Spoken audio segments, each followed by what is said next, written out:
ಶಿವಮೊಗ್ಗದಲ್ಲಿ 2 ತಿಂಗಳ ಹಿಂದೆಯೇ ಚೀನಿ ವೈರಸ್ ಪತ್ತೆ ಆಗ್ಬಿಟ್ಟಿದೆ. ನೋಡಿ, ನಾವು ಕಳೆದ 2-3 ದಿನಗಳಿಂದ ಬೆಂಗಳೂರಿನಲ್ಲಿ ಪತ್ತೆ ಆಗಿದೆ, 2 ಮಕ್ಕಳಲ್ಲಿ ಕಾಣಿಸ್ಕೊಂಡಿತ್ತು, ಡಿಸ್ಚಾರ್ಜ್ ಆಗಿದ್ದಾರಂತೆ, ಈ ಥರದ್ದೆಲ್ಲ ಹೇಳ್ತಾ ಇದ್ವಿ. ಬಟ್ ಈಗ ಒಂದು ಅಪ್ಡೇಟ್ ಸಿಗ್ತಾ ಇರೋದು ಏನು ಅಂತಂದರೆ, ಶಿವಮೊಗ್ಗದಲ್ಲಿ 2 ತಿಂಗಳ ಹಿಂದೆನೇ ಚೀನಿ ವೈರಸ್ ಪತ್ತೆ ಆಗಿತ್ತು ಅನ್ನೋದು ಗೊತ್ತಾಗ್ತಾ ಇದೆ. 2 ತಿಂಗಳ ಹಿಂದೆನೇ ಗೊತ್ತಾದರೆ ಯಾಕೆ ಅದು ಸುದ್ದಿ ಆಗಲಿಲ್ಲ, ಸದ್ದು ಮಾಡಲಿಲ್ಲ? ಯಾರಿಗೆ ಬಂದಿತ್ತು? ಅವರ ಆರೋಗ್ಯ ಯಾವ ರೀತಿ ಆಗಿದೆ? ಹಾಗಿದ್ರೆ ಮುಚ್ಚಿಡೋ ಕೆಲಸ ಮಾಡಲಾಗಿತ್ತಾ? ಆರೋಗ್ಯ ಇಲಾಖೆಯ ಗಮನಕ್ಕೆ ಬಂದಿರಲಿಲ್ವಾ? ಈ ಪ್ರಶ್ನೆಗಳಿದೆ ಅಲ್ವಾ? ನೋಡ್ತಾ ಹೋಗೋಣ.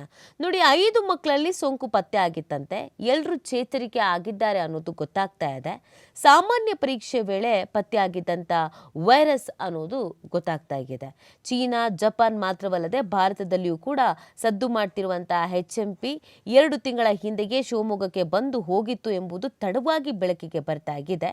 ನಗರದ ಸರ್ಜಿ ಆಸ್ಪತ್ರೆಯಲ್ಲಿ 5 ಮಕ್ಕಳಲ್ಲಿ ವೈರಸ್ ಕಾಣಿಸಿದ್ದು, ಸಮಸ್ಯೆ ಇಲ್ಲದೆ ಎಲ್ಲ ಮಕ್ಕಳು ಗುಣಮುಖರಾಗಿ ಮನೆಗೆ ತೆರಳಿದ್ದಾರೆ ಅಂತ ಸರ್ಜಿ ಆಸ್ಪತ್ರೆಯ ಡಾಕ್ಟರ್ ಧನಂಜಯ್ ಸರ್ಜಿ ತಿಳಿಸಿದ್ದಾರೆ.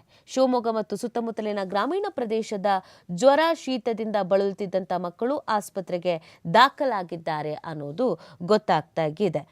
ಇನ್ನು